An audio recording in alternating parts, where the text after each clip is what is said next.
고난의 시대에 어떻게 이겨낼 수 있을까?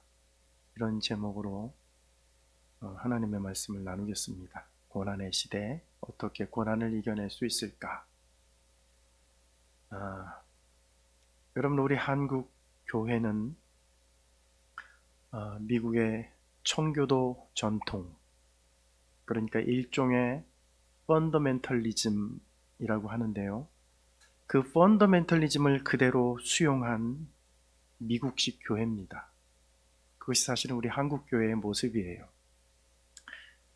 우리에게 복음을 전파해 준 미국의 선교사들이 복음을 전해줄 때 그 복음을 덮고 있는 미국의 문화, 철학, 그들의 가치관, 그들의 신학, 그들의 사고 방식까지 복음과 함께 우리에게 주었습니다. 그래서 한국 교회는 마치 미국 교회를 보는 듯 모든 면에서 거의 비슷해요.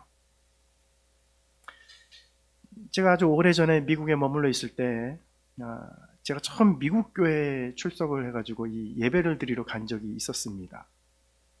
그런데 이 미국 교회를 가가지고 예배를 드린 첫날 사실은 제가 깜짝 놀랐습니다. 아직도 생생하게 기억이 나요. 왜 놀랐냐면 모든 예배 순서가 한국 교회 예배 순서와 똑같아요. 똑같습니다. 심지어는 성찬식도 똑같아요. 제가 딱 다른 거 하나를 발견했는데, 우리는 성찬식 할 때 떡을 먼저 받고 그 다음 잔을 받잖아요. 그런데 그 미국 교회는 잔을 먼저 주더라고요. 그리고 나중에 떡을 주더라고요. 그 순서의 차이만 있었을 뿐 나머지 모든 순서는 똑같습니다. 거의 완벽하게 똑같아요. 여러분, 그런데 문제는 우리나라는 미국이 아니라는 겁니다. 미국이 아닌 대한민국 한가운데에 있는 교회는 미국식 교회라는 거예요. 그것이 문제입니다.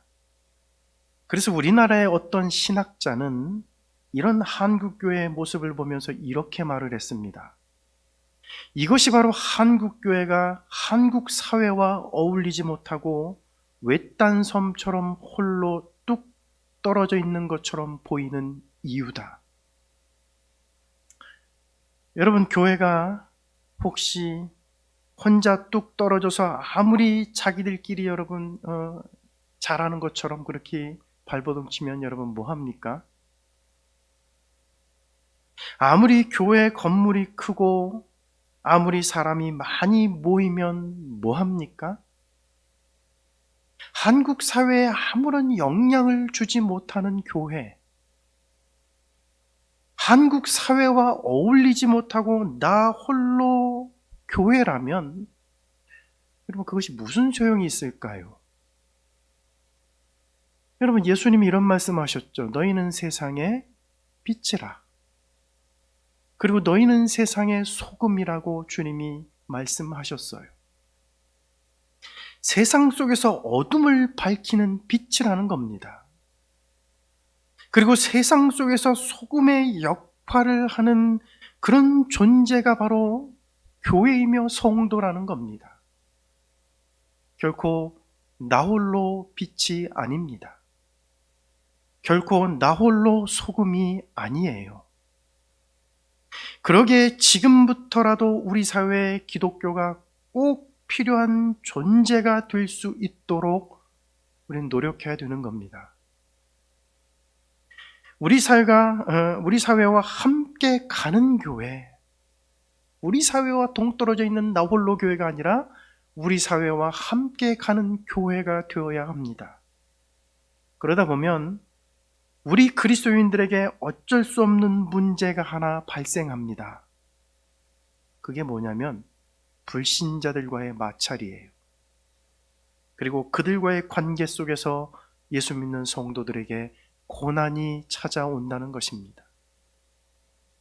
세상 사람들과 함께 그 속에 함께 있지 않고 나 홀로 교회라면 고난이 있을 이유가 없어요.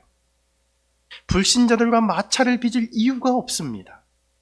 그러나 그들 속에 있기 때문에 그들과 마찰을 빚고 우리는 고난을 만나게 됩니다. 그렇다면 여러분, 오늘 여러분은 불신자들과의 관계 속에서 고난이 찾아올 때 어떻게 그 고난을 대처하십니까? 우리가 어떻게 이 고난의 시대를 살면서 그 고난을 이겨낼 수 있을까요?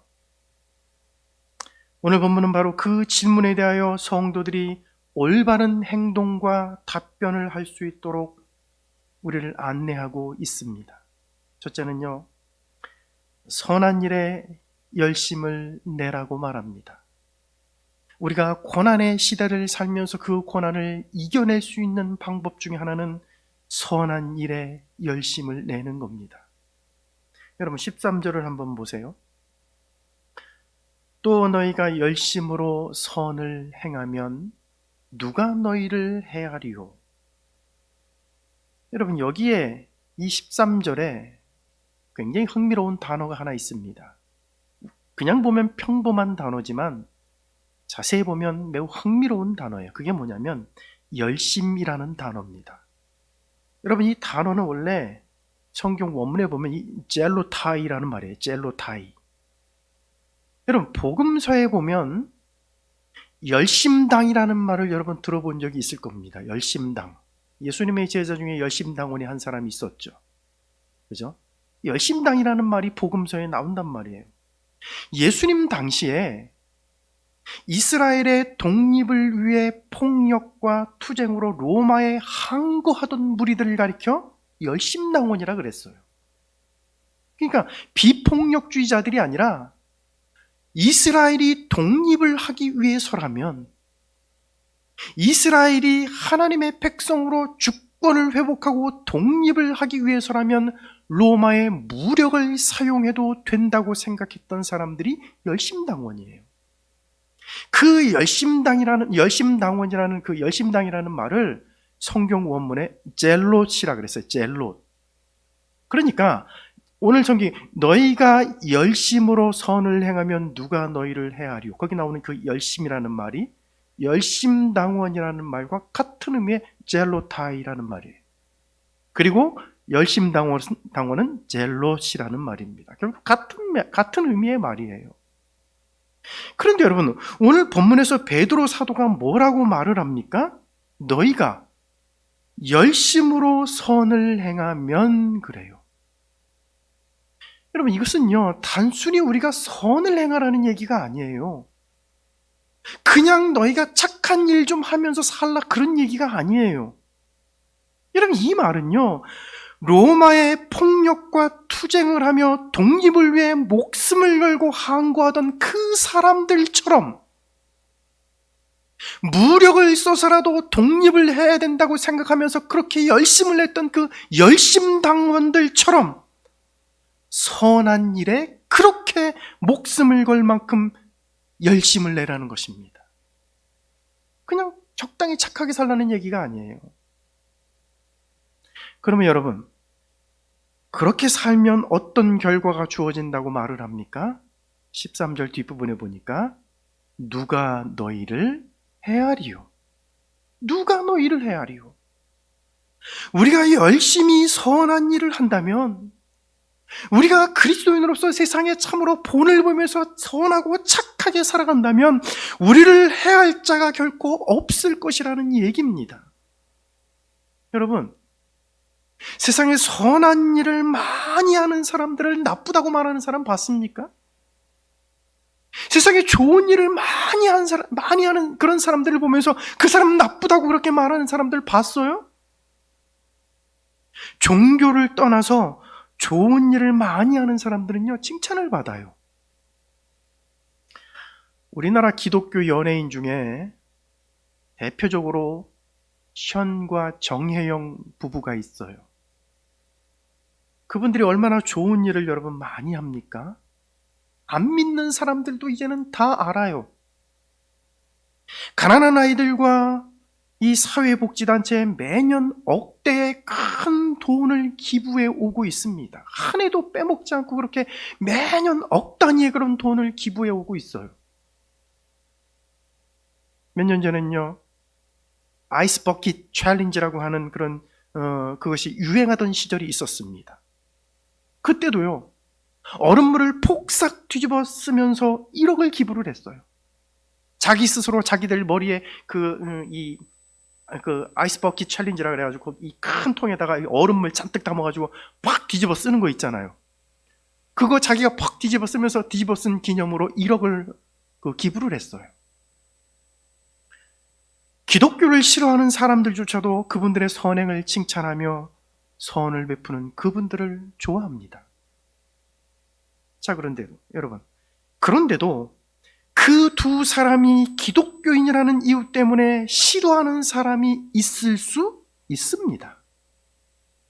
그렇게 선한 일을 많이 하고 그렇게 좋은 일을 많이 함에도 불구하고 그렇게 선한 일에 열심을 내는 사람임에도 불구하고 그들이 기독교를 믿는다는 이유로 해를 가할 수도 있어요. 그런데 여러분, 이런 경우를 할지라도 하나님이 우리 편에서 우리를 도와줄 거예요. 네? 그런 경우를 할지라도 하나님이 우리 편에 서서 하나님이 우리를 도와줄 겁니다. 여러분, 오늘 본문의 이야기가 바로 그런 이야기예요. 우리가 선한 일에 열심을 낸다면 세상이 우리를 미워하거나 해하지 않는다. 그러나 그럼에도 불구하고 세상이 우리에게 해를 가한다면 그때는 하나님이 우리를 지켜주실 것이다라는 얘기예요. 따라서 여러분, 우리는 나를 지키시고 보호하시는 하나님에 대한 확신을 가지고 있어야 됩니다. 나를 돌보시고 지키시는 하나님에 대한 그 확신. 시편 118편 6절에 보면 시편 기자는 우리를 지켜주시는 하나님에 대한 확신과 믿음을 이렇게 노래를 했습니다. 여호와는 내 편이시라. 내게 두려움이 없나니 사람이 내게 어찌할꼬. 하나님이 나를 지키신다고 하는 그 믿음과 그 확신, 그 믿음과 확신을 가지고 시편 기자는 여호와는 내 편이시라. 내게 두려움이 없나니 사람이 내게 어찌할꼬. 여러분, 종교개혁자 마틴 루터는 종교개혁을 이끌면서 로마 교황으로부터 파면을 당하고 쫓기고 있었을 때 이런 말을 했습니다. 만일 이것이 마틴 루터와 교황 간의 문제라면 마틴 루터가 당하게 될 것이다. 그러나 이것이 교황과 하나님 간의 문제라면 교황이 당하게 될 것이다. 여러분, 루터에게는 하나님이 주시는 안전 보장에 대한 확신이 있었습니다. 하나님을 위한 위대한 일, 선한 일을 하는 자를 하나님이 지키실 것이라는 확고한 믿음이 그에게 있었습니다. 따라서 그리스도인들에게 고난이 직면했을 때 그 고난에 대처하는 방법 중에 하나는 열심히 선을 행하면서 사는 겁니다. 그리고 선을 행하는 자들을 지키시는 하나님에 대한 믿음과 확신을 갖는 겁니다. 두 번째는요, 하나님만을 두려움의 대상으로 삼아야 돼요. 고난의 시대를 살아가면서 우리에게 찾아오는 고난을 어떻게 우리가 이겨낼 수 있느냐면 하나님만을 두려움의 대상으로 삼을 때 우리는 고난을 이겨낼 수 있어요. 14절 15절을 한번 보세요. 베드로전서 3장 14절 15절. 그러나 의를 위하여 고난을 받으면 복 있는 자니 그들이 두려워하는 것을 두려워하지 말며 근심하지 말고 너희 마음에 그리스도를 주로 삼아 거룩하게 하고. 자, 여러분 여기 보세요. 특히 여러분 14절에 보면 두려움이라고 하는 단어가 반복적으로 나오는 것을 여러분 우리가 보게 됩니다. 근데 그 표현을 보면 재밌어요. 그들이 두려워하는 것을 두려워하지 말며 이렇게 말을 해요. 그들이 두려워하는 것을 두려워하지 말며. 베드로는요, 단순히 그들을 두려워하지 말아라 이렇게 표현하지 않고 그들이 두려워하는 것을 두려워하지 말라 그렇게 말을 해요. 그러면 여러분, 베드로는 왜 이렇게 두렵다라는 단어를 2번이나 반복해서 사용하고 있을까요? 이유가 있어요. 그건 뭐냐면요, 우리가 두려워할 두려움의 대상이 누구인지를 강조하기 위해서입니다. 우리가 이 땅을 살아가는 동안에 과연 누구를 두려움의 대상으로 삼아야 하는가? 그것을 강조하기 위해 베드로 사도는 이 같은 단어를 2번이나 반복하고 있는 것입니다. 특별히 여러분, 이 구절은 구약 성경 이사야서 7장과 8장을 배경으로 하고 있습니다. 이사야서에 보면 이스라엘의 왕 베가, 그 당시 이스라엘의 왕 베가라는 왕이었습니다. 베가. 그리고 이스라엘의 왕 베가와 아람 왕 르신이 유다 왕 아하스에게 군사 동맹을 요청을 했습니다. 그러니까 북이스라엘과 아람이 서로 이 동맹을 맺어가지고 남방 유다한테 같이 군사 동맹을 맺자, 그렇게 요청을 했어요. 그런데 유다의 아하스 왕이 그 요청을 거부합니다. 그런데 아하스 왕이 왜 거부를 했냐면, 그 요청을 딱 거부를 하면서 물밑으로는 무슨 짓을 했냐면 아수르 왕과 동맹을 맺었어요. 그래서 아수르 왕과 동맹을 맺어서 북이스라엘과 저 아람을 대적하려고 했단 말이에요. 그래서 아람과 북이스라엘 동맹군이 유다를 침공하는 그런 사건이 벌어져요. 바로 이런 상황 속에서 선지자 이사야는 유다가 아람과 북이스라엘 동맹군이 무서워서, 그들이 두려워서 아수르와 불신앙적인 동맹을 맺은 것을 책망하면서 위기로부터 구원받기 위해서는 하나님을 의지할 것을 촉구한 겁니다. 북이스라엘이 아람과 동맹을 맺어서 쳐들어오니까 그들이 무서워서 하나님을 의지하지 않고 저 힘있는 나라 아수르와 지금 동맹을 맺는 거예요. 그러니까 하나님이 이사야 선지자를 보내가지고 누구를 두려워할 것인가, 그것을 얘기하고 있습니다. 이사야 8장 13절에서 이렇게 말을 해요. 만군의 여호와 그를 너희가 거룩하다 하고 그를 너희의 두려워하며 무서워할 자로 삼으며, 이렇게 말을 해요. 우리가 두려워해야 할 대상, 우리가 무서워해야 할 대상은 바로 힘있는 군사 강국이 아니라 하나님이라고 말씀하고 있습니다. 저는요, 이 이사야서를, 물론 오늘 베드로전서를 보는 거지만 이사야서가 얘기가 나와서 하는 얘기인데, 이사야서를 묵상할 때마다 제 마음속에 늘 한 가지 생각이 드는 게 뭐냐면, 왜 이렇게 미국 없으면 못 살까, 우리나라는? 우리나라 중국 없으면 못 살까? 그렇게 동맹 그러거든요. 여러분, 이사야서를 보세요, 여러분. 그 동맹 찾다가 여러분, 이 남방 유다 북이스라엘이 다 멸망했습니다. 하나님은 매일 선지자를 보내가지고 하나님을 두려워하라고, 하나님을 의지하라고 말을 해요. 그렇게 힘있는 강국들이 하나님 앞에 아무것도 아니라고 말합니다. 저는요, 그걸 볼 때마다 적어도 그리스도인들은, 정치가들은 그렇게 할 수 있어요. 그리고 그렇게 해야 된다고 생각을 해요. 그래야 국민들이 안심을 하니까. 그러나 적어도 그리스도인들은, 적어도 기도하고 성경 보는 사람들은요, 그거에 빠져가지고 그들이 우리를 구원할 자인 것처럼 그렇게 생각하면 안 된다고 생각을 해요. 하나님이 우리를 구원해요. 전쟁은 하나님께 속했다고 성경이 말을 해요. 하나님을 의지하라고 말합니다.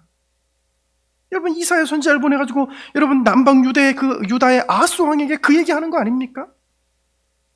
북이스라엘과 아람 나라의 동맹군이 무서워서 그에 필적할 만한 아수르, 이 강대국 아수르와 동맹을 맺었느냐? 두려워할 자를 두려워하고 무서워할 자를 무서워하라. 그분은 바로 여호와 하나님이라고 말합니다. 오늘 베드로 사도는 이사야 8장과 이 구절을 배경으로 삼아 우리가 진정으로 두려워할 대상이 누구인지 말하고 싶었던 겁니다. 그래서 베드로는 두려움이라는 단어를 반복해서 사용하고 있는 거예요. 우리가 누구를 두려워하면서 살 것인가? 그런데 우리가 겉으로는 하나님의 뜻을 따르는 것처럼 말을 하지만 실제로는 힘 있는 사람과 권력자들을 따르는 경우가 얼마나 많습니까? 그래서 오늘 성경은 그리스도인들이 고난을 당할 때, 인간을 두려움의 대상으로 삼지 말고 하나님을 두려움의 대상으로 삼으라고 말하고 있는 거예요. 그것을요, 15절에서는요, 이렇게 표현을 해요. 표현이 조금 달라지는데 15절에서 이렇게 표현합니다. 그리스도를 주로 삼아, 이런 말이 나와요. 15절에 너희 마음에 그리스도를 주로 삼아. 하나님만이 우리의 두려움의 대상이라는 말을 다른 말로 그리스도만이 우리의 주님이라는 말, 그 같은 말로 그렇게 표현하고 있는 겁니다. 여러분, 하나님만이 두려움의 대상이 될 때, 그리스도만이 우리의 주님이 될 때 주시는 은혜, 그 은혜와 축복이 있습니다. 시편 3편 5절 6절에 보면 시편 기자는 이렇게 말을 해요. 내가 누워 자고 깨었으니 여호와께서 나를 붙드심이로다. 천만인이 나를 둘러치려 하여도 나는 두려워 아니하리이다. 여러분, 우리가 하나님만을 두려움의 대상으로 삼을 때 우리는 그 어떤 고난이 와도 편안히 누워 자고 깰 수 있는 그 평안의 축복을 누릴 수 있습니다. 우리가 하나님만을 두려움의 대상으로 삼고 그리스도만을 우리의 주님으로 삼을 때 우리를 둘러싼 모든 고난을 이겨낼 수 있는 힘을 얻게 되는 거예요. 예전에 어떤 집사님이 저한테 와서 이런 얘기를 하더라고요. 이분이 빚을 많이 졌나 봐요. 그래서 때가 되면 빚쟁이들이 집으로 몰려와가지고 난리를 친대요. 돈 갚으라고. 사채를 끌어다 썼는지 아주 그냥 한번 오면은 집을 뒤집어 놓고 이 돈 내놓으라고 그랬는데 무섭다는 거예요. 근데 이분이 하루는 빚을 갚아야 되는 그날 빚쟁이들이 몰려왔는데 벌써 집에 딱 와가지고 문을 두드리면서 온갖 바깥에서 이 욕설을 하면서 문 열으라고, 가만히 안 놔두겠다고. 얼마나 여러분 무섭습니까? 그 사람들은요, 문을 열어줄 때까지 가지 않는다는 거예요. 뭐라도 하나 집에 들어와갖고 뭐라도 하나 가져간다는 거예요. 그리고 다음번에는 돈 꼭 갚으라고. 그리고 이자는 더 올라간다 그러는 겁니다. 그 얼마나 무섭습니까?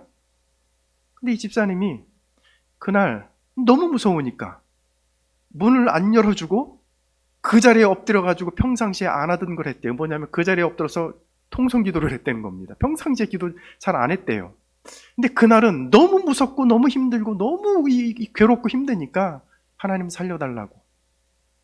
하나님이 나를 지키실 뿐입니다.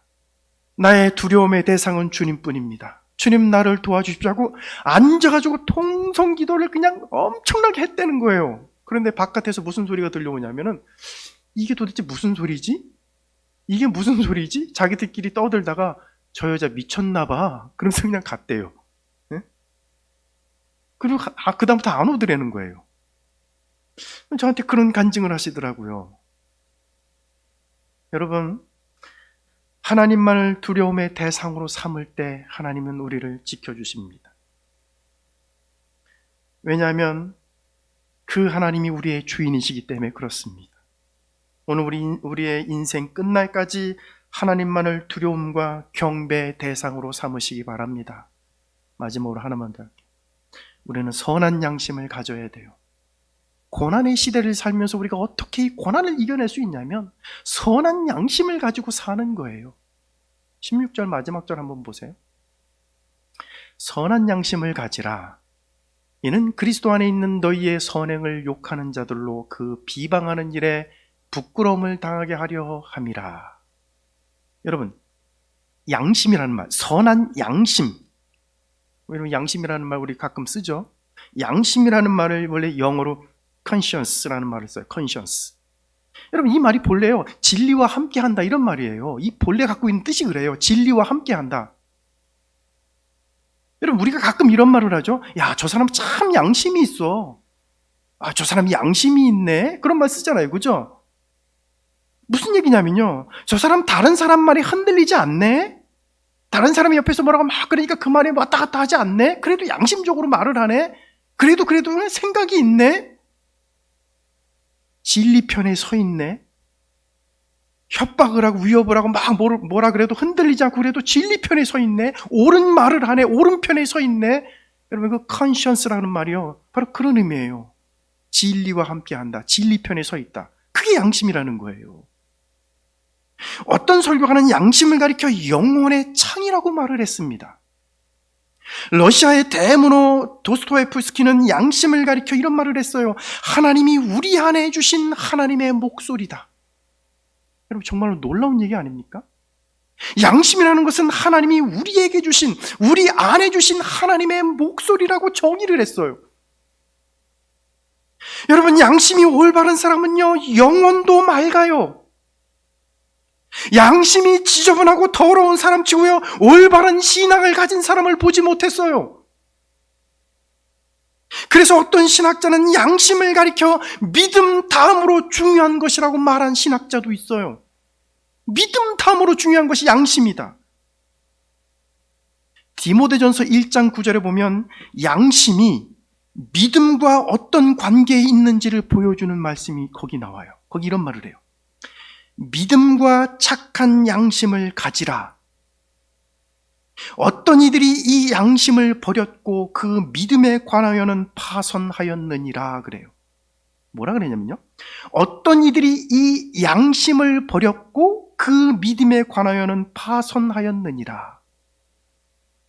거기 보면 양심을 버렸을 때 믿음도 파선하게 됨을 보여줍니다. 양심을 버린 자는 믿음도 파손하는 거예요. 올바른 양심이 없는 사람은 그 믿음이 가짜예요. 이렇게 양심과 믿음은요, 서로 연결되어 있는 겁니다. 그래서 양심이 깨끗한 사람, 양심이 올바르고 양심이 진리 편에 선 사람은요, 믿음도 좋은 거예요. 그런데 양심이 더러운 사람은요, 믿음도 안 좋아요. 사도 바울도 사도행전 24장 16절에서 양심에 대하여 이렇게 고백하고 있습니다. 이것을 인하여 나도 하나님과 사람을 대하여 항상 양심에 거리낌이 없기를 힘쓰노라. 사도 바울은 자신의 삶이 그리스도 안에서 양심에 거리낌이 없기를 항상 힘쓴다고 고백했습니다. 그렇습니다, 여러분. 양심은 곧 하나님이 우리 안에 주신 하나님의 음성입니다. 양심을 저버린 사람은 믿음을 저버린 것과 같은 거예요. 그렇다면 여러분, 오늘 여러분들은 진리의 말씀에 근거해서 양심이 움직여지고 있습니까? 오늘 여러분들의 삶은 양심에 따라 사는 그런 삶입니까? 1521년 4월 18일은 위대한 날입니다. 종교개혁의 영웅 마틴 루터의 양심이 하나님 앞에 고백되어진 날이기 때문입니다. 루터가 이렇게 고백을 했어요. 주여, 내가 여기 있나이다. 내가 달리 어떻게 할 수가 없나이다. 나를 도와주옵소서. 루터는요, 자기 안에 있는 걸 다 내려놓고 양심적으로 하나님 앞에 고백했어요. 당시 여러분 비텐베르그 대학의 교수로 있었던 게 여러분 루터예요. 로마서를 강의하고 갈라디아서를 강의했던 그 당시 여러분 교수로 있었던 사람이 루터였는데, 자기가 아는 모든 지식을 내려놓고 하나님 앞에 고백하기를, 하나님, 달리 내가 어떻게 할 수 없나이다. 그러니 나를 도와달라고. 그래서 그날은 위대한 날이라는 겁니다. 그의 양심은 하나님의 거룩한 말씀에 매여 있었습니다. 그를 둘러싼 중세교회의 온갖 부패와 썩은 제도들이 루터를 흔들 수 없었습니다. 그의 양심이 하나님 앞에 매여 있었기 때문에, 하나님의 말씀 앞에 매여 있었기 때문에 그는 그 말씀을 들고 일어설 수 있었던 것입니다. 그러면 여러분, 선한 양심을 가지면 어떤 결과가 주어질까요? 우리에게 선한 양심을 가지라고 얘기하는데, 선한 양심을 가지면 어떤 결과가 주어질까요? 16절을 여러분 다시 보세요. 선한 양심을 가지라. 이는 그리스도 안에 있는 너희 선행을 욕하는 자들로 그 비방하는 일에 부끄러움을 당하게 하려 함이라. 여러분, 뭐라 그럽니까? 선한 양심을 갖게 되면 우리를 비방하는 자들이 오히려 부끄러움을 당하게 된다, 이렇게 말을 해요. 우리가 선한 양심을 갖고 살아가면, 그래 양심을 버리지 않고 그래도 양심을 지키면서 진리 편에서 살아간다면 우리를 욕하는 자들, 우리를 비방하는 자들이 오히려 부끄러움을 당하게 될 것이다. 그들의 비방과 그들의 조롱이 우리에게 아무런 해를 끼치지 못할 것임을 성경은 말하고 있습니다. 사랑하신 여러분, 우리를 조롱하고 비방하는 불신자들 앞에서 선한 양심을 끝까지 지키며 살아갈 수 있겠습니까? 어떤 고난이 와도 하나님이 주신 선한 양심을 붙들 수 있겠습니까, 여러분? 그렇게 살 수 있다면 하나님은 우리를 지키실 것입니다. 고난의 시대를 살아가는 우리에게 하나님이 은혜를 주실 것입니다. 오늘 주님을 내 삶의 전부로 삼으시고 우리에게 찾아오는 고난을 이겨내시기를 주의 이름으로 축원합니다. 기도하겠습니다. 하나님 아버지,